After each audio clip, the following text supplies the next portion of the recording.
தொடர்ந்து நல்ல உரைகளை இந்த மன்றத்தில் வழங்குகிற ஒரு நம்பிக்கையான போட்டியாளர் நீங்க.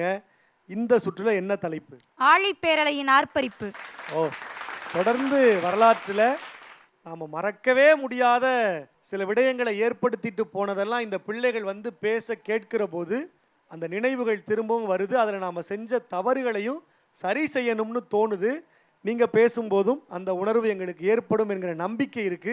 சிறப்பாக பேசுங்க. வாழ்த்துக்கள். நன்றி. நிலை மாறும் உலகில் நிலைக்கும் என்ற கனவில் வாழ்ந்து கொண்டிருக்கும் மானிட சொந்தங்களே, டிசம்பர் 26 இன்றோடு 20 ஆண்டுகள். நினைத்தாலே நெஞ்சை பதற வைக்கும் ஆழிப்பேரலையின் ஆர்ப்பரிப்பை மறத்தல் தகுமோ? மனதை பறிகொடுத்து மணிக்கணக்காய் கால் நனைத்து விளையாடும் கடல் அலை அன்று பல்லாயிரக்கணக்கான உயிர்களை பறித்த கோர விளையாட்டை தான் மறக்க முடியுமோ? சிப்பிகளுக்கெல்லாம் முத்து வழங்கும் கடல் எண்ணெய் என்று பல்லாயிரக்கணக்கான உயிர் முத்துக்களை அபகரித்து உடல்களை வெற்று சிப்பிகளாக்கி வீசி அடித்ததே. திடீரென்று எழுந்த ராட்சச அலை கண்டு துகைத்த மக்களின் அதிர்ச்சி கடல் அலையை விட எத்தனை மடங்கு பெரியதாயிருந்திருக்கும். பணமும் பொருளும் மட்டுமல்ல, பல பல ஆசைகளையும் கனவுகளையும் களவாடி சென்றதே. அதை தான் மறக்க முடியுமோ? மனிதனுக்கு எதை கற்றுத்தர இத்தனை கோரதாண்டவம்? மனிதா, உன் வாழ்க்கையில் எதுவும் நிரந்தரமில்லை.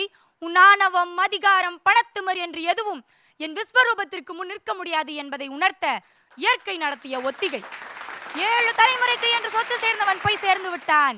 எல்லாம் எனக்கே எனக்கே என்றவர் மறுநாள் சோத்துக்கு கையேந்து வைத்து விட்டது. இயற்கையை மிஞ்ச யார் உலர்? ஆணவத்தால் ஆடிய ஆட்டமும் பேசிய வார்த்தையும் தேடிய செல்வமும் எங்கே போனது? பணத்தையும் பதவியையும் கட்டியால் ஆசைப்பட்டவன் உயிர் பிழைத்தால் போதும் என்று சடுதியில் எண்ண வைத்து விட்டது இயற்கை.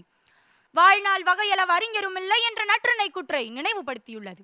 நில்லாதவற்றை நிலையின என்றுணரும் புல்லறிவாண்மையை வாழும் நமக்கு நிலையாமையே நிரந்தரம் என்று கற்றுக் கொடுத்துள்ளது. ஆனாலும் மானிடா, நீ மாறினாயா? இல்லை 20 ஆண்டுகளில் என்னை மறந்து விட்டாயா? பதவி புகழ் என்று அலைகிறாயே, நீ தோற்ற இடத்தை உணர்ந்தாயா? உன் பாவத்தை போக்க என் புனிதத்தை கெடுக்காதே. அரைத்தை தலைக்க செய்ய பார்க்கடலை கலைந்த போது அமிர்தமாய் வெளிவந்த நான் தான் அறம் தவறிய செயல்களை செய்யும் பொழுது ஆழிப்பேரலையாக ஆர்ப்பரித்தேன். இயற்கையை மிஞ்சி விஞ்ஞானத்தை வளர்க்க நினைக்கிறாயே, என்னை மீறி உன்னால் ஒன்றும் செய்துவிட முடியாது. 6ஆம் அறிவு பகுத்துணர்ந்து தெளிவதற்குத்தானே தவிர அடக்கி ஆள்வதற்கல்ல என்பதனை உணர்ந்து இனிமேலாவது புல் நுனிமேல் நீர்போல் நிலையாமையை என்றெண்ணி இன்னினிய செய்க அறவினை என்ற நாளடியாரை வழித்தொடர்வோம். நீர்மேல் குமிழிக்காயம் இது நில்லாது போய்விடும் நீ அறிமாயம் என்பதனை உணர்ந்து செயல்படுவோம். யாக்கை செல்வம் இளமை உயிர் என்றும் நிலைதாளுது என்பதனை உணர்ந்து இயற்கையை ஏற்று அறத்தோடு இந்த வாழ்க்கையை வாழ்வோம் என்று கூறி விடைபெறுகிறேன். நன்றி, வணக்கம். சரவண பவதாரணி ஆழிப்பேரலையினுடைய ஆர்ப்பரிப்பு அது இப்படி தான் இருந்திருக்கும் அப்படிங்கிறத நேரில் பார்க்காதவர்களுக்கு நினைவூட்டுகிற மாதிரி உங்களுடைய பேச்சு இருந்தது. உங்களுடைய பேச்சு நடுவர்களை எந்த அளவுக்கு கவர்ந்தது அப்படின்னு கேட்கலாம். முதல்ல அன்பிற்கினிய பாடலாசிரியர் நிரஞ்சன் பாரதி அவர்கள். உங்களுடைய பேச்சு முழுக்க நீங்கள் எந்த அளவுக்கு அந்த அர்ப்பணிப்போட மெனக்கடலோட தயார் செஞ்சுருக்கீங்க உங்களுடைய உரையை என்பதை எங்களால் கண்கூடாக பார்க்க முடிந்தது. உங்களுடைய அந்த உடல் மொழி, அந்த தன்னம்பிக்கை அது சிறப்பாக இருந்தது. இருந்தாலும் ஆழிப்பேரலை, அந்த சுனாமி என்று சொல்லக்கூடிய அழகான ஒரு தமிழ்ச்சொல் அதற்கு இருக்குது. ஆழிப்பேரலை என்று இன்னும் கொஞ்சம் ஆழம் இருந்திருக்கலாமோ என்று தோன்றுகிறது என்னுடைய அபிப்பிராயம். மற்றபடி உங்களுடைய பேச்சில் ஒரு குறை குற்றம் இருப்பதாக எனக்கு தெரியவில்லை. எந்த அளவுக்கு நம்ம அந்த பேசு பொருளில் கவனம் செலுத்துகின்றோமோ அதுதான் நம்முடைய வெற்றியை இந்த தமிழங்கள் உயிர்மை இந்த போட்டியில் தீர்மானிக்கும் அடுத்தடுத்த கட்டங்களை. அதை நினைவில் வைத்துக் கொள்ளுங்கள். நன்றாகத்தான் இருந்தது. இந்த குறைகளை திருத்தி கொண்டு நடைபோடுங்கள். வாழ்த்துக்கள். நன்றி ஐயா. கவிஞருக்கு நன்றி.